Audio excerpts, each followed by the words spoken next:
We're so excited that you're here. Welcome to Founding Females. I'm Nicole. I'm the CEO and one of the co-founders here at Vida. We are a leadership, career, life, and health coaching company with a mission to help people love their lives, which is the meaning of our name. And we do that through coaching. That's my day job, and we'll talk more about that in a little bit. And a passion project that I have here at ALV is Founding Females. And really, this is a community for people who are building something from nothing and people who want to not go that alone.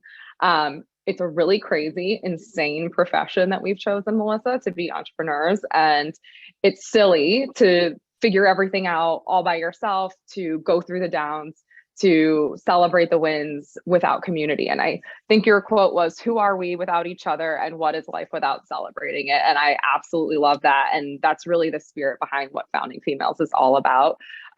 It's really something that's here to help us learn, grow from one another, and cross-promote each other's businesses while we're building these crazy things that we're building. So I'm really grateful that you're here. I hope it's valuable to you on whatever your builder journey is. And in the spirit of networking, which is what today is all about, I'd love for you to shout out in the chat, now that you've shared where you are, what it is that you're building. So if you have just an idea that's sparking about a business, if you have your own business, give us a little tweet version of what that is, and feel free to drop in your social media link of choice so that we can all connect and celebrate one another. I know we all have those days where like that one extra like is the difference between feeling like you're a failure and feeling like, yes, I can keep going. So that's what this community is about. It's really about supporting one another, showing up for one another. So feel free to start hollering those out in the chat. And with that, we are here to interview Melissa today, who is the owner of Bottles Up. I'm going to read her bio. Bottles Up is a bottle shop and experience located in Chicago, consisting of a team of incredible people who care about the world and what it's drinking. At the helm of their squad is owner Melissa Zeman. Back in 2009, Melissa said to herself, someday I'm going to open a wine shop that focuses on community. Then she worked very hard, and that someday became September 6, 2019. Community and camaraderie is at the forefront of what they do. And we're so excited to get into it. Melissa, did you know we have the same business birthday? Really? What? Oh my gosh, we should do a big rager for our so 5 years. Let's get after it. Let's do it. If anyone is thinking about when to launch their business, September 6th has good juju. I'm just saying. It's a great day in history. It's a great day. Thanks to everyone for sharing your, really cool stuff that people are working on. So please keep sharing those. I'd love to hear it. So we're going to talk to Melissa today about the very scary and literally make me sweat word, networking. But before we get into that, I'm curious and want to hear just a little bit more, because I've known you for a while, but don't know the full history about how you got into it. So I'd love to start with just, how did your love of wine come to be? And then what got you to the point where you're like, I actually want to pursue this as a profession, when you made that kind of statement, this is the thing I'm going to do, back in 2009.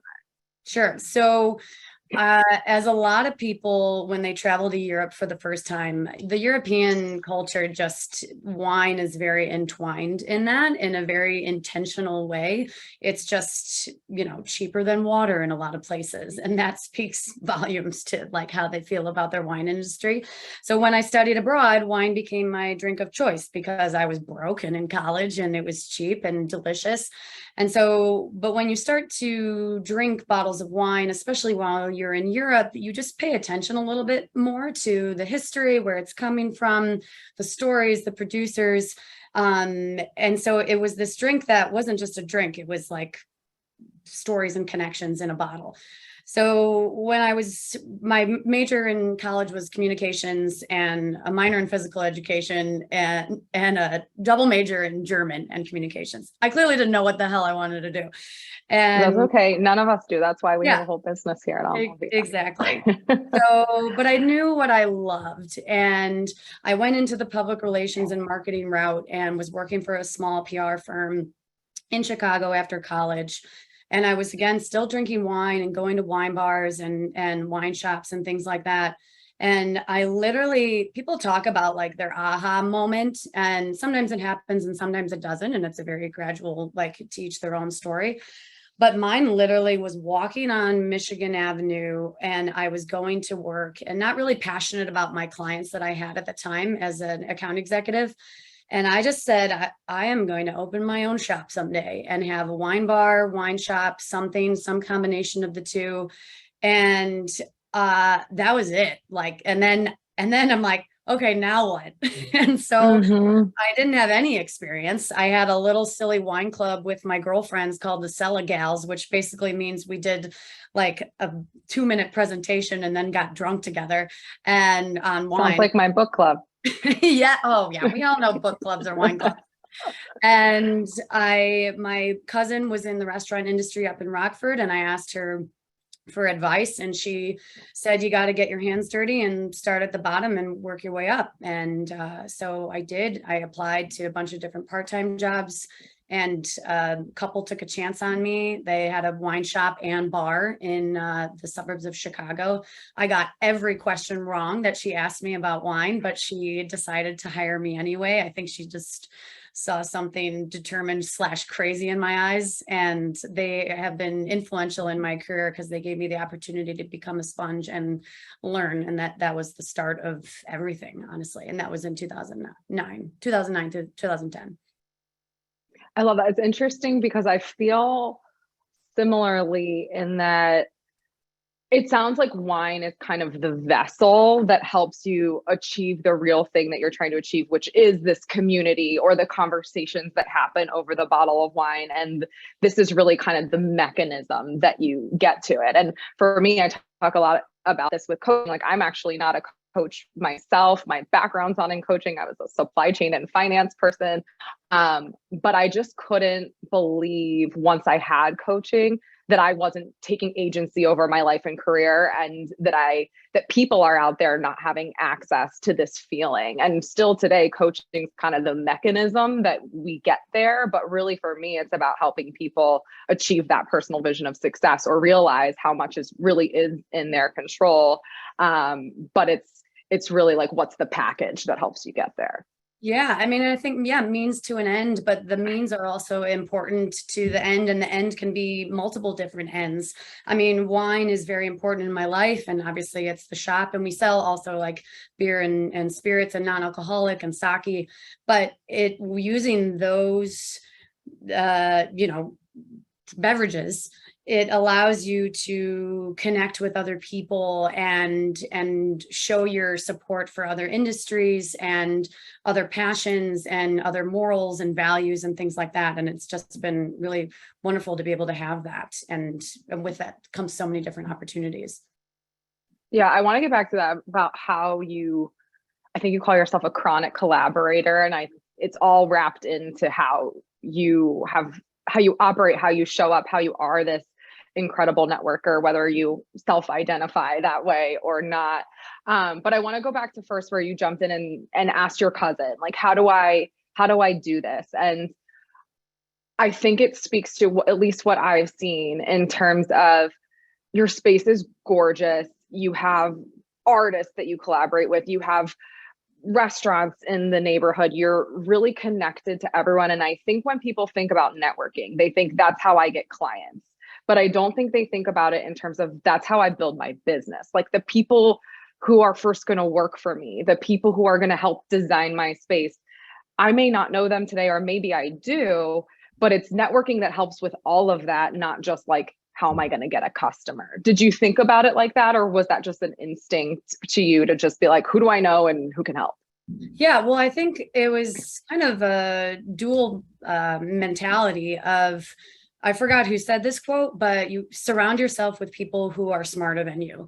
I have always believed that. I mean, as an athlete growing up, I was inspired by female athletes who were older than me, who were talented, and took me under their wing, and I trained with them to be a better athlete myself. And it's the same in any industry that you're in, or even cross industries, different industries. People have talents across so many different subjects, and realizing that surrounding yourself with those type of people, if you don't have that knowledge, they can help you, and then you'll figure out ways that you can potentially help them too. It's always about thinking it as a two-way street, but I more so go into the networking world, or of first thinking, instead of going out and being like, who can I find to help me?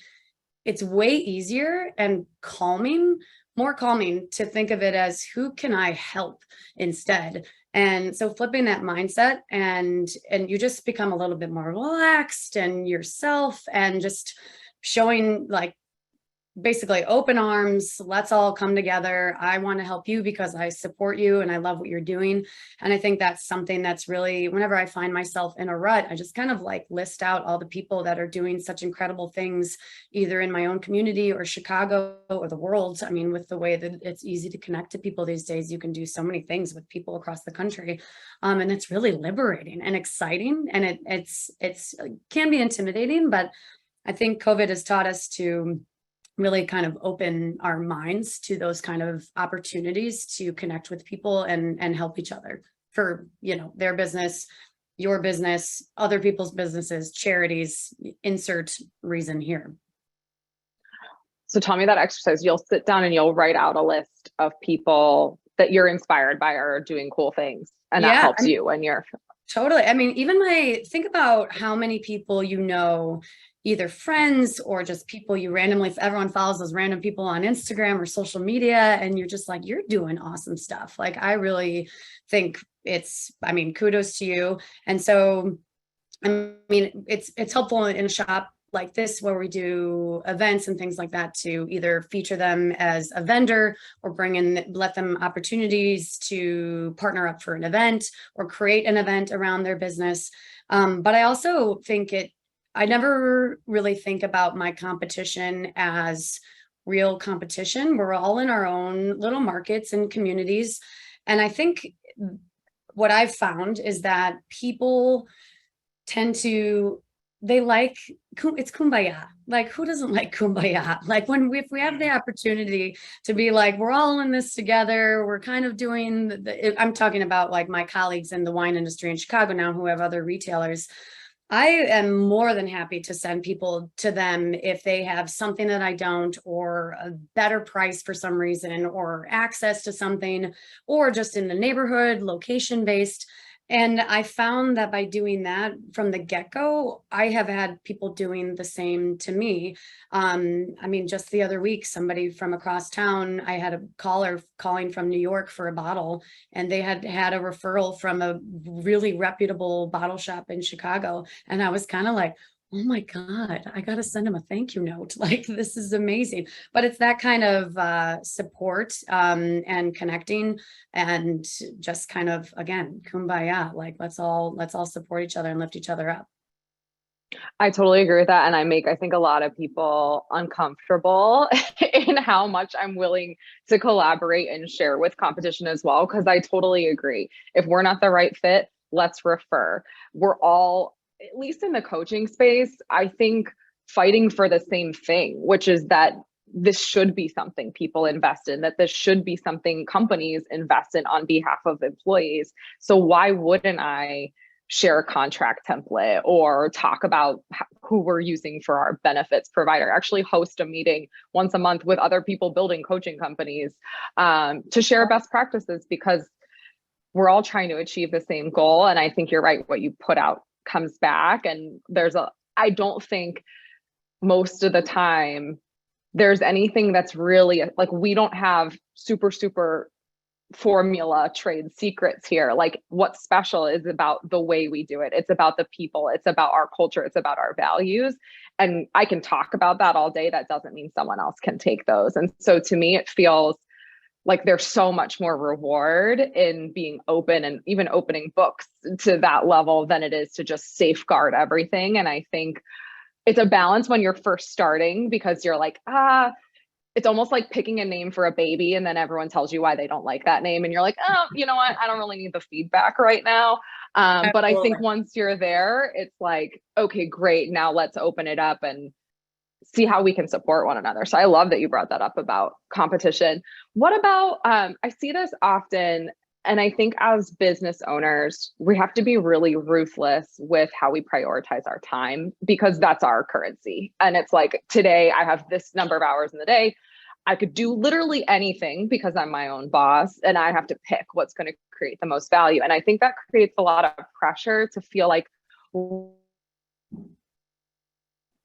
if there's a direct reason why that's gonna, or I should only talk to this person if I can see exactly how that collaboration makes brand sense. And I find that to be really limiting. And some of the, like, it probably doesn't make natural sense that, you know, a wine shop and a coaching company would collaborate on an event. And yet we've had such great experiences working together. You know, some of the people I've met and have conversations with who are primatologists or engineers, I'm like so inspired and bringing in a totally new concept or line of thinking than the kind of regular conversations I'm having day to day. How do you think about that? And do you feel that pressure of like, wait, why am I talking to the Laugh Factory this week? Yeah, it's funny that you say that, because I remember my job before this, I would come up with it. I was just a manager, I wasn't an owner. And I would come up with ideas sometimes and implement them, and it would be successful in various different ways, because there's always a number of things you can look at. You know, you're making money on it. You're networking, so there's some sort of marketing or cross promotion or advertising aspect to whatever you're doing. But also, like, number 3, which is very important to me, are you having fun? Like, it's your life too. And if I'm doing this and putting my all into my business, like, I want to also have fun and be happy with what I'm doing. And if this is making me happy to collaborate or talk to this person, and well, even if we're still, it's time and you're kind of figuring out how it's going to work for everyone involved. That's where I find joy in as a business owner. That is what I think I put a lot of, you can't put a price tag on that. This is like one of those MasterCard, was it MasterCard? Like the Priceless. yeah. Finding happiness, priceless, or whatever the hell. Yeah. But it's kind of, and obviously if you can have all 3 of those things match up, hoorah. But even if you just have 1 or 2, you should still feel good about yourself. And then you can just kind of tweak things next time. I think also it's not the end of the world if something doesn't turn out exactly the way you thought it. I'm a perfectionist for sure. So I'm a little different when I'm writing something, because I will edit it 1 million times and it'll take me 5 hours to do one social media post that's like 1 sentence long. But in other things, in events that we're doing, it's okay. You're just gonna like jump, and we're, like I said, I'm happy to be a guinea pig, because I've been a guinea pig so many times, and I've worked with other people who have that same mindset. I was like, let's just try it, like, see what happens, and then we can hopefully do it again if we get good feedback. And again, as a small business owner, or even a manager at a company, I don't know what kind of other professions specifically we have on the chat here today, but I feel like having that mindset, it's okay. I feel like I always have to tell some of my colleagues in the industry who get a little wound up tight, we're not saving lives. Like, we're not doing brain surgery. It's that is a skill where you don't really want to mess up. But if you're, selling alcohol and planning fun educational events and networking, things like that, it's okay if it doesn't necessarily go according to plan. That's how you learn. And I think that's what I see with we have a ton of clients who go from corporate to wanting to start their own business. And I love that you have that like light bulb moment. I didn't have that. Mine was like a 4-year progression of it slowly evolving into the thing that it became. But even if it is a light bulb moment, the moment that tells you quit your job today or tell your family that you're doing this is still really freaking scary. And it feels like you want everything to get perfect before you do that. But I find it's like, the action first, the feeling comes later when you start doing the stuff and figuring it out. And even if it doesn't go perfectly, because it will not, it's going to just change and evolve. And that's when you learn. And so I think that's just a healthy mindset, whether you're on day 0 or day, year 6 that we're now on, because even now we're trying stuff and sometimes it works and sometimes it doesn't, but that's the only way that you move forward. And I'm like glad you brought that up also is like, I created a business plan. I had never written one before. I did like a DIY MBA situation before I opened. But I'm a big fan of the business plan because it kind of just lets you word vomit and get everything out onto paper and your values, and you can just kind of see it all in front of you. But it's not like you're writing that in stone. It's supposed to change, and it's supposed to evolve as, like we talked about, things working, things not. I didn't have a website for the first year we were in business, which is kind of insane. And again, me as a perfectionist, like I hated that for the whole year. I was just like, oh God, I got to make the website. But again, with writing it, put a lot more time into it. And obviously 6 months after we opened, COVID hit and I lost my mind. And it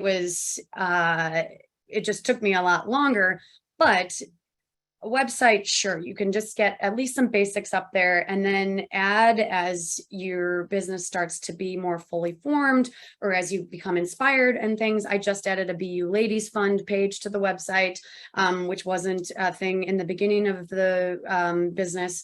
So it's just kind of taking that pressure off yourself. And what's really matters is what's happening with people that you're seeing face to face. That's where it's those connections, as small as they might be. Yeah, sure, you might be reaching a ton of people with a bomb website, but the people that you're connecting with personally, one-on-one, that can speak volumes, because then they talk and then somebody else talks, and it's the word of mouth mentality.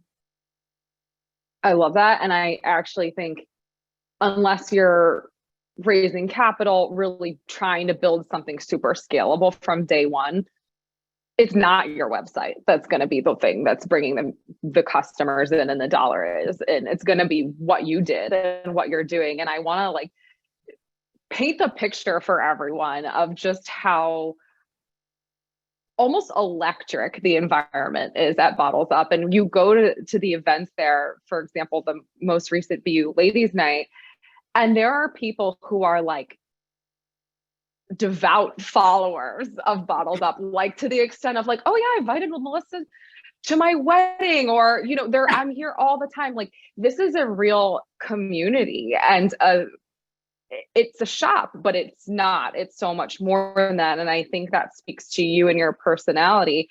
Do you consider yourself an extrovert? Does this come naturally to you, or do you actively think about this?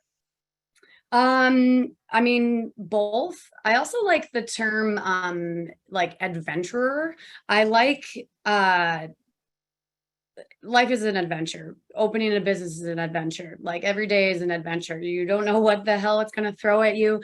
And the same when you're owning a business, and every event that we do is an adventure. You don't know really who you're going to meet or who it's going to bring in. And absolutely. I always get butterflies. I mean, it's been this way throughout my whole athletic career too. I would just get nervous before a game, and I get nervous before an event, but it's that nervous excitement that meeting people is what life is like. It's, people think that it's hard to make friends as you get older. And I can totally understand that depending on what people have been through. However, I think you shouldn't underestimate people's desire to have fun and make new friends. And if I can give that opportunity to people, that's again what makes me happy. And I feel like I'm serving some sort of a purpose to bring people together and create good memories and just add value to their life. Whether it's even just learning something about wine or making a new friend. I also tell people, I mean, if I could be a professional wedding date, I absolutely would. Tell my husband that, and he didn't really like that idea, but but I love like that energy, and you're going out there and you're just kind of like, I don't know, I'm going to talk to Aunt Sally now. What does she got to say? That's definitely a part of who I am. I will say alone time is important.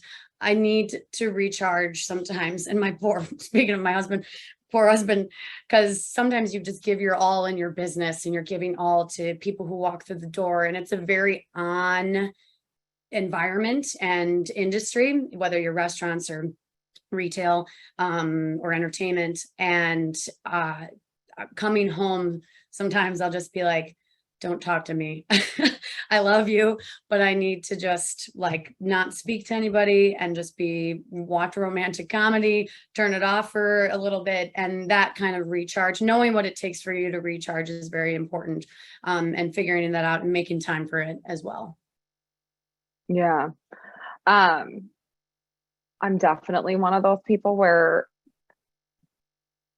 I want to make friends. I love making friends. And that's how I like to think about networking, because the idea, like, shake your hand, give your elevator pitch, I have a physical reaction to that. Cannot do it. But I do try to remind myself in those moments of awkwardness when you're like the two people silently standing next to the cheese platter, that like, I would feel good if this person just talked to me. So they probably are thinking the same thing. And I think being someone who's moved to a different city as an adult, it really is, I think, hard to find genuine connections and friendships. And so I wouldn't underestimate that desire is still there. But I love what you're saying about let's find ways to share an adventure or create a memory together that makes it so much more natural than like, hi, I'm Nicole, what do you do? Yeah. And I think it's also, well, I mean, and you're going back to that, like over the cheese tray, like figuring out how to have a conversation. When in doubt, ask questions. I think just start to like ask random things, like any travel coming up. And like, you'll start to realize these questions. Like, I would much rather listen to people and have them tell their stories than me talk. That's why I'm drinking champagne right now, to calm my nerves. But it's that has helped me in my career, is just ask questions and then listen, not thinking with what you're going to say back, but actually just really listening to what they're saying and seeing how, like, either a follow-up question or maybe a way that something that interests you, or you'll find your way to connect when you just really pay attention to what someone is saying. Because I think sometimes people get so nervous about what they're going to say back, but if you really just pay attention, it'll come naturally, for sure. Mm-hmm. I like that though. Like, it feels like we know how to do this. We talk to people all the time, but the active intention around like, I'm really going to listen to this person and hear what they're saying and hear what they're not saying and have that kind of guide how I connect with them. I think that's a really great tip, to just like take a breath and remind yourself when you're going into one of those. Is there anything else you actively think about, even with like your customer experience or how you welcome people into the shop, in terms of how you form those connections? Well, I guess, I mean, with the shop specifically, it's pretty specific to what I'm trying to help people do. Anyone who's coming into the shop, I'm trying to help them stay on budget, find something that they want to drink that they're going to enjoy, and potentially pair with food that they're eating, or their couch, or Real Housewives of whatever. Like, so we've paired with that before. So like a different bottle for different cities. I need to know more about this. Oh yeah, it's just kind of like, what city are we in? And then sometimes we get crazy with the labels. I mean, again, I'm just like, my goal is to help guide people, because the shop can be very intimidating, especially a boutique shop. People think that it's going to be very expensive. And I mean, we start at like 12 a bottle, which is my threshold for what I think wine should cost, based on everything that goes into it, labor, farming, all of it, but that's a different conversation. And then, our sweet spot is kind of that 12 to 30 price point. And then we obviously have more expensive stuff too, but it's really just in any business, thinking about your customer, your clientele, like, what is my role at the base level? And then how do we go from there? Maybe you start to connect on the shows that you're watching, or the food that they're eating, or the restaurant that they're going to, or whatever, in very different ways. Travel. Obviously, travel is an easy conversation with wine. And I love talking about travel. So it's just kind of finding those connections and then building from there. And again, it happens very genuinely. Cracking jokes, trying to be very relaxed, having that environment to make people feel comfortable is very important. And also kind of knowing when to give people space too. It's like a dance. Not that I'm necessarily good at dancing. I know how to dance on a table. I've done it here a couple times. I've seen it. Yeah, it's on our Instagram. But it's just kind of figuring out who you're dealing with, how you can help them, and if you can kind of push the boundaries a little bit more. I'm, like you said earlier, going into the mindset, it was just of, I just want to be friends with everybody. And that's actually a really genuine statement. I really do want to like know the people who are coming into the shop, especially recurring customers who live in the neighborhood. I think it's a mutually beneficial relationship where we can just have more fun together in this life. Yeah. And you'll spend, and I can attest, like a ridiculous amount of time helping people find the right products for them. You'll do deliveries at time. Do you get feedback from people that are like, how's that scalable? You can't do that for everyone. I think that's a lot of things kind of similar to the like, don't connect with people unless there's a very obvious reason that it's going to benefit your business, of this mentality of like, well, you have to think about today when you're so much bigger. And I think that can be a valuable thought exercise and also a really harmful business practice. Do you hear that from people, or are people just like, that's awesome that you do that? Yeah, I don't. I think more so, again, my husband, I love him and he's so supportive and he's involved with the business. He's a civil engineer, but sometimes he's kind of can be sometimes the voice of reason, quote unquote, or coming from a more like businessy mentality, where he'll just be like, I mean, really, this is a lot of time. And I can't be happy with what I'm doing unless I'm really feeling confident about the service that I'm giving somebody, whether it's one person or a group of people, and everyone will figure out their own threshold of what makes them happy in their career. But I think that's just the way I'm wired, where I have to see it through, or not even go above and beyond, but just really be there the whole way and take whatever time it needs in order to get it done, or make them happy, or make sure that they have a good experience. I think that what has been tough this year in terms of business is something that I'm really bad at, which is delegation. And that it's almost been like forced delegation, because we've had a lot of weddings and family parties and family things and important things, like the pandemic taught us that. I mean, when we always knew life is short. And so now that things are happening again, you have this desire to be there for your loved ones. And I love the shop and I love what I do, but I also need to carve out time for the other people in my life. And that's where my team has come into play a lot this year. And while I love them and they have killed it and people love them, and that has shown me, that has blown my mind, and I trust them implicitly with the shop. And it almost, for some reason, I had this fear that it wasn't going to be that way. But it really it was like, you just got to let them take the reins sometimes. Give them your baby, let them babysit. And they've been amazing. And I've just had to get out of my own head. And I still can't get rid of that guilt sometimes, because I feel like I have been away a lot. But then you just kind of like, you know what, I'm just going to get back into the shop and we'll keep crushing it. So it's finding that balance, forced balance. As a small business owner, as you know, I mean, it's hard to kind of take, especially as a mom. Like, I'm not a mom, but like when you become a parent, it's just another kind of important thing in your life that will take you away from what your work is. And that's okay. Mm-hmm. I can tell you, I realized that so much when I had my daughter. My co-founder Forum was pregnant as well with her second. We went on maternity leave 2 months apart from each other. And it was the best thing that ever happened to the business. And at the time, I think we were a team of 8. 4 of us went out on maternity leave within 6 months of each other. So it was absolutely insane. And I don't recommend it, but it was the best thing to happen for the business because it forced us to do exactly what you're saying. We had to let someone babysit. We had to realize what was in our brains that someone else needed to know. We had to figure out how to have redundancies and document processes.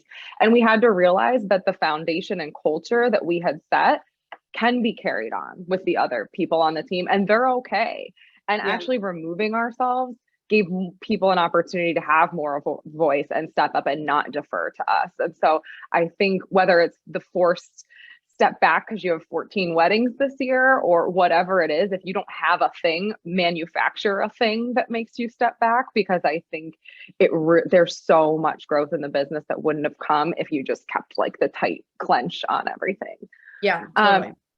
I know you've mentioned this, and I can only imagine how terrifying it must have felt to launch your business 6 months before the pandemic hit.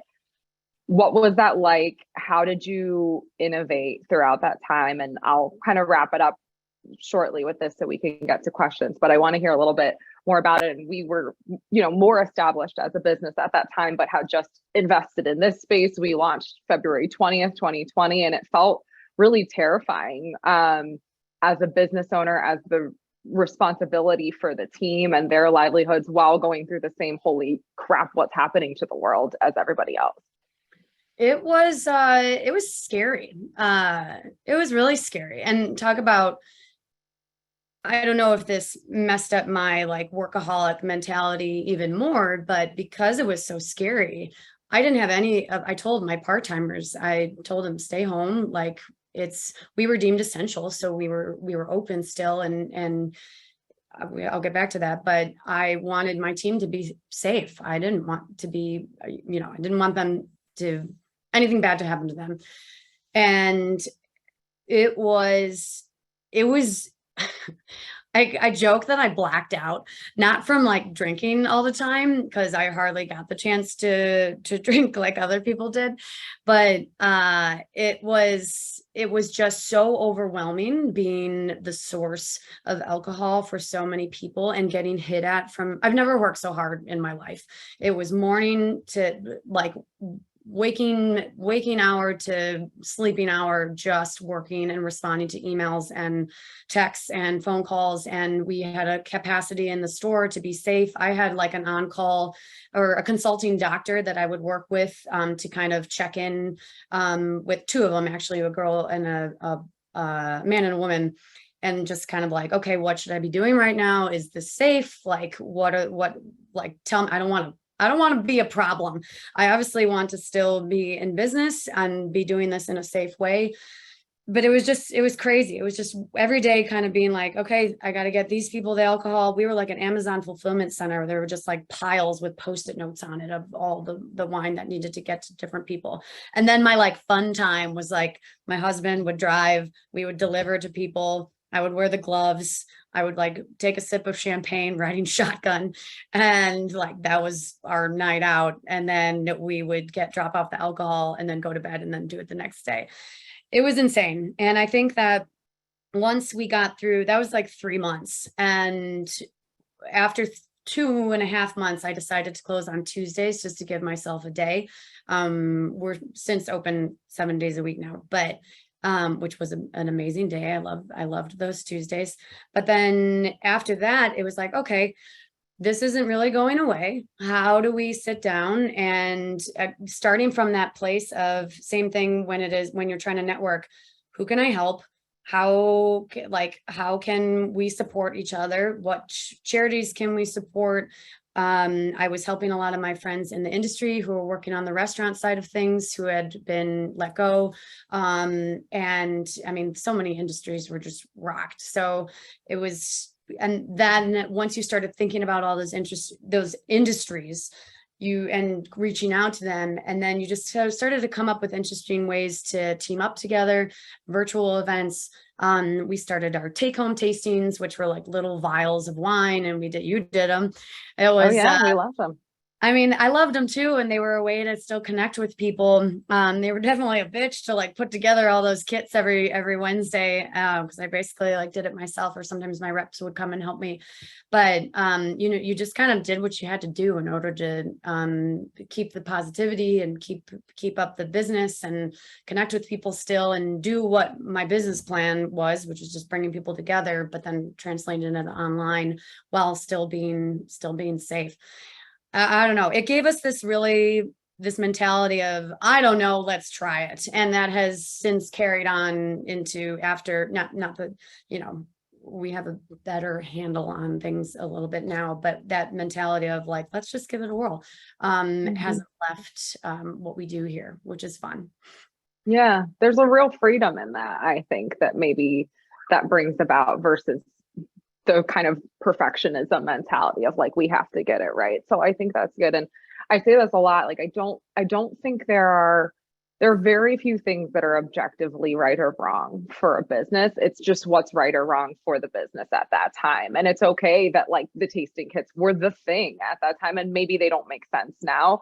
That's totally fine. And maybe there will be a point where they make sense again, where you'll have a different staffing model or whatever it is.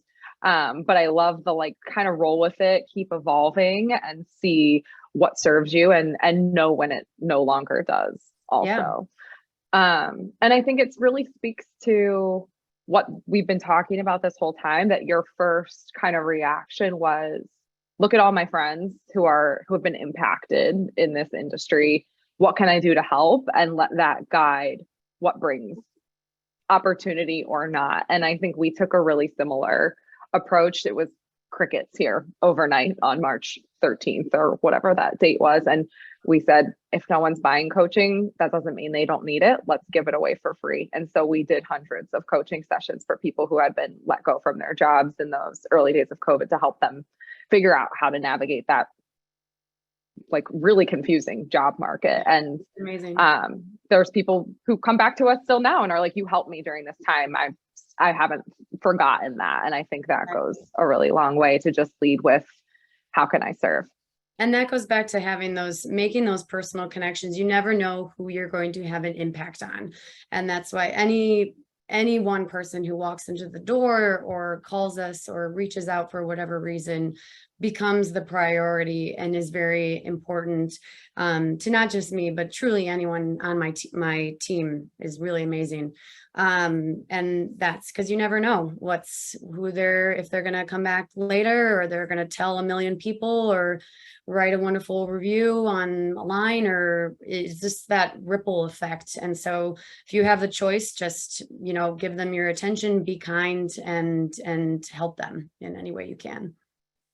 I think that's a great place to leave it, because it can feel, which is the whole point of this, lonely. You can get lost in your idea time and time again when you're building a business and you're like, why did I even start this? Is anybody even listening? And the answer is, they are. Not everybody all the time, maybe not the people you most want to at any given moment, but you never know who you are impacting. You never know who you are inspiring. People are paying attention, and you might not hear it today, but you might hear it 6 months, 2 years down the road. And so keep it in mind. And in the meantime, remind each other, because we all need to hear it every now and then. You should feel good about yourself. If you're feeling good about yourself and the way that you're living your life or running your business, and you know that you're putting out good energy, that should be enough for you, instead of like a like or a follow on social media. That's it's about your happiness as well.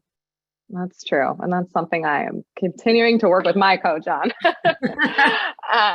So what questions do we have right now for Melissa, either about networking, about entrepreneurship? Happy to answer any questions you have about coaching as well, and then we'll wrap things up. Feel free to come off mute or holler them out in the chat. I'm going to take a sip of champagne now. As you should. If anyone is in the Chicago area, by the way, and wants to come in for champagne later, I'll just have a bottle open all day. Tell me you were on the call. I'm here till 8, so we can just drink champagne together later. Hi, Nicole. Hi, Sylvia. How are you doing?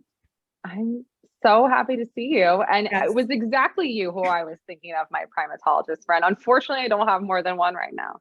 I'm the primatologist friend, yes. And actually, I just got back from Suriname, where there's plenty of primates, and going back again. But anyway, Melissa, number one, I just checked your business to see if you had any, and maybe it's too early, any December events, because I would definitely like to, given that I'm going to be away for 2 months, I'm starting to schedule now ahead of time events in December. So is it too early, or should we check later? Yeah, I am still, and I'm about to announce some of the upcoming October events. We send a newsletter out once every 3 to 4 weeks, and usually it just lists what's coming up, and you can like respond to that and sign up for things. If you're on Instagram, we have a story highlight where I usually keep that active, and if you click on it, it says events or mark the cal. If you click on that, you'll be able to see a Rolodex of upcoming events as well. I'm about to update that. I'm still working on like November, December curriculum. But if you follow either of those are kind of my most predominant ways to let people know what's going on here. You'll be in the loop with things. And Well, my email is at the bottom of the website. So you can also shoot me an email too when you get back, and I can tell you what's going on. I'll sign up for the newsletter, but I also wanted to say that I completely understand the part about asking that question, who can I help? It wasn't exactly in my head, but that's exactly how I operate. And it just confirmed what you were saying. Just go out there, and I'm leaving for Suriname in a couple of days, and I'm already setting up appointments for people that I'm just going to be contributing to, whether something comes out of it money wise is a different story, but completely understand that. I also wanted to say that the bit about asking questions, and Melissa, I'm so glad you brought that up, because that is something I do professional development for young professionals and for NGOs mostly now. And that is something that I really try to teach people, asking questions. We're abysmal at it. In general, I don't know, maybe the world all over, abysmal. Humans are abysmal on asking questions. We talk a lot. We don't ask a lot of questions. So, and there are books out there about the art of asking questions, and I've read a lot of them, and then I actually teach this. But let me ask you a question then about the business plan. I really love that idea. Do you have a template that you use in terms of, even for those of us who have had a business for a few years? I think it's time we should do that periodically, right? Yeah, is revisiting it and kind of updating things. My business plan was I've never really looked at a lot of other business plans, but it was kind of cheesy in places, but that's okay. Like you should be like cheesy and passionate about your own business. And I would pull quotes from different places that would inspire me, or like market research, which is the market research in any industry is always changing. So I think that's very important for no matter what you're in, you should be paying attention to those kind of things. On a corny side of things with those kind of quotes, I highly encourage everyone to download the motivation app. I am such a cheese ball, but this app sends you quotes like at different times throughout the day, like motivational quotes, inspirational quotes. Some of them you might have heard before, and some of them are just like bam, and you screenshot it and you send it to your other like people that need inspiration. I have a lot of friends right now who are trying to open their own business, and that kind of energy helps me a lot too, and just kind of like that professional and personal development and becoming your own cheerleader. It's not like I don't like, I keep it inside a lot. I'm like my own cheerleader in my head. You don't want to be in my head though. It's a crazy place, but I think that's very important. And then I'm happy to share like a template of what my business plan looked like. I was told by a bank that it was one of the best he'd seen. Not that I got any money from him, but that's a different story. That's something. Financial challenges. But no, I found great joy in the business plan, and it just helped me kind of map things out, and then revisiting that is important. Thank you. I love that idea. Thank you so much. And we'll send a follow-up email probably tomorrow with the recording of this and then all the resources that we're referencing. So we'll gather all of that together and send a nice consolidated email. Yeah, I'm seeing some questions pop up. So we'll just like dump that all in an email so it's easy to click. What else? Who else has a question? Champagne break. Champagne break while you think.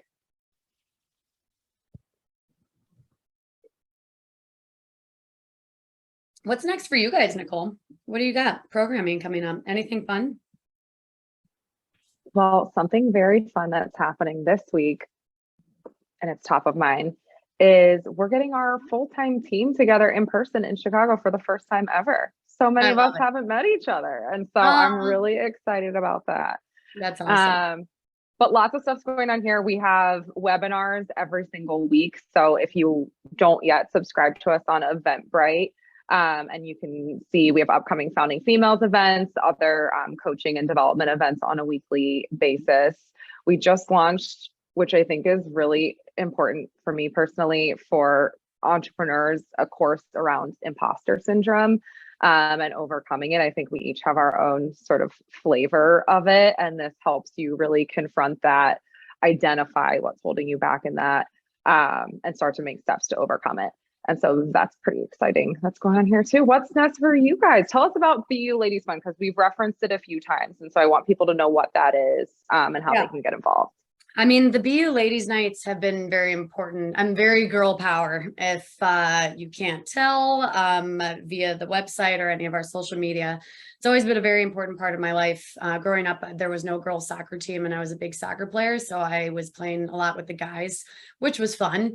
But I think just having that network and lifting women up and making them feel a part of whatever sport, industry, insert whatever here, is very important. So we launched these BU Ladies Nights, which is basically just a big party celebrating women and women in business.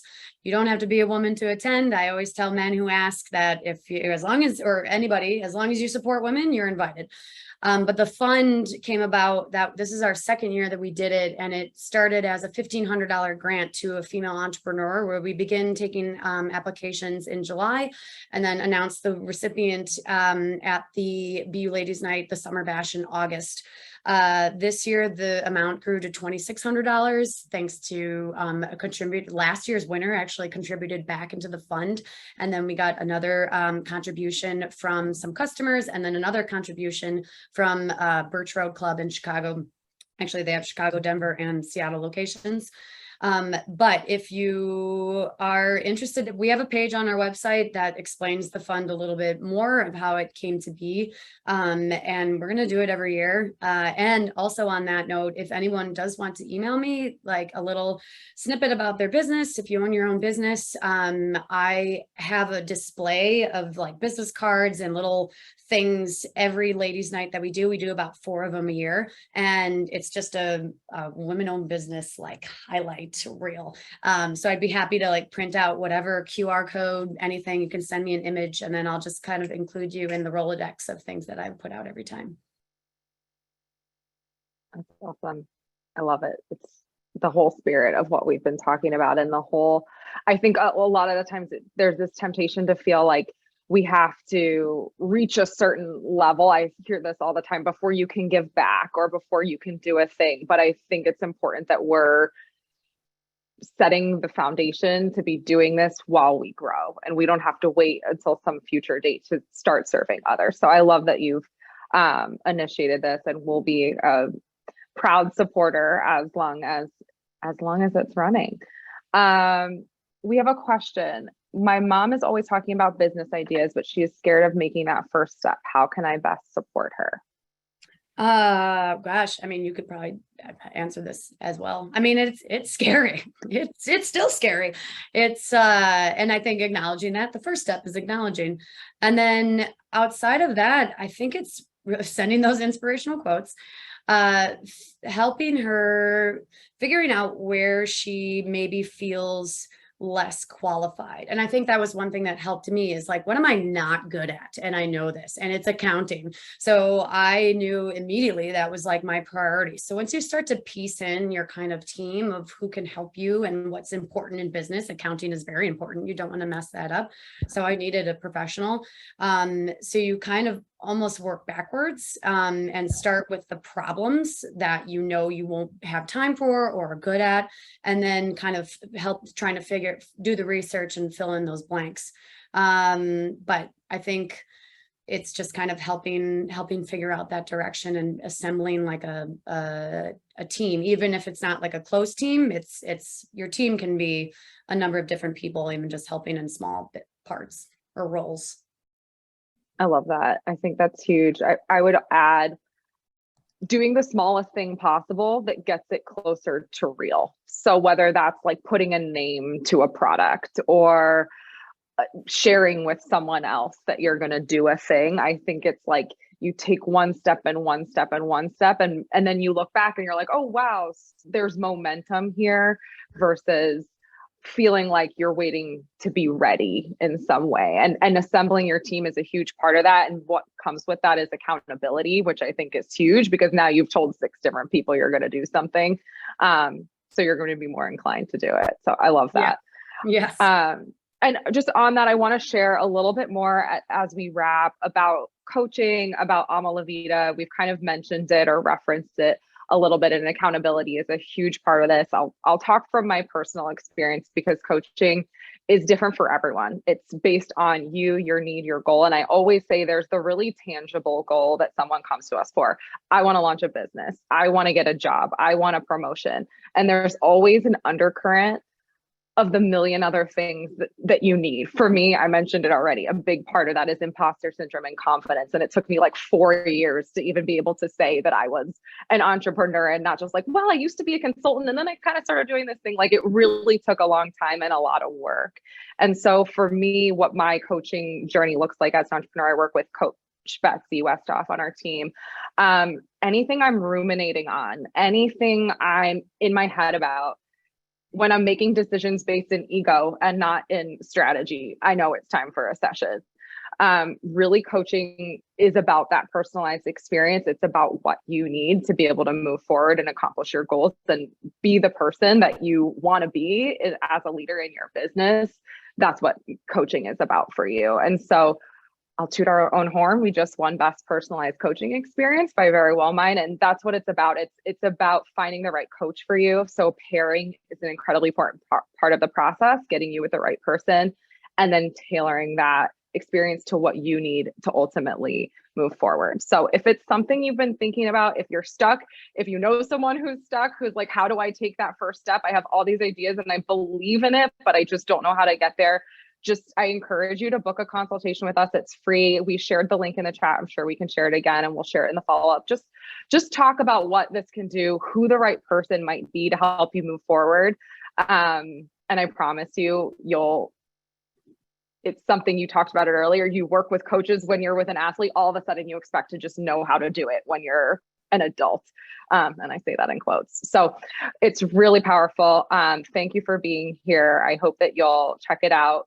Stop by Bottles Up. I'll be there later on today drinking the champagne that's open. We can't promise how long it will last, but we'll share everything in the follow-up. Thanks for spending your lunch hour, afternoon, whatever time of the day it is for you with us. This was a lot of fun. We appreciate you, Melissa, and much more to come from Founding Female. Same. Love all around.